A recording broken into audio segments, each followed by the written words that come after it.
ചൂതാട്ടം, നികുതി വെട്ടിപ്പ്, കള്ളപ്പണ ഇടപാട്, പണം ഒഴുകുകയാണ് ഇന്ത്യയിലെ ബെറ്റിംഗ് ആപ്പുകളിലൂടെ.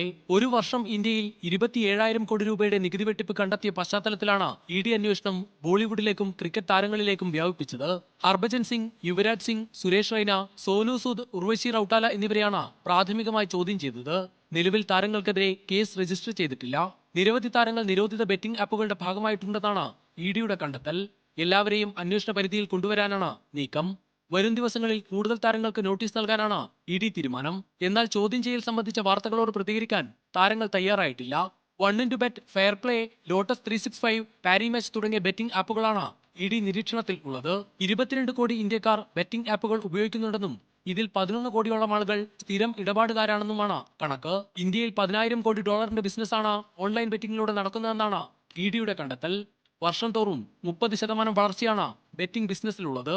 സ്കൂൾ കുട്ടികളടക്കം 1000-ലധികം ആളുകളുടെ ആത്മഹത്യക്ക് പിന്നിൽ ബെറ്റിംഗ് ഇടപാടാണെന്നും നേരത്തെ അന്വേഷണ ഏജൻസികൾ കണ്ടെത്തിയിരുന്നു. ഐ ടി നിയമം, വിദേശ വിനിമയ ചട്ടം, കള്ളപ്പണ നിരോധന നിയമം തുടങ്ങിയവയിലെ വകുപ്പുകൾ ചുമത്തിയാണ് നിലവിൽ കേസെടുത്തിരിക്കുന്നത്. ചോദ്യം ചെയ്യലിന് ശേഷം താരങ്ങൾക്കെതിരെ കൂടുതൽ നടപടി ഉണ്ടായേക്കും.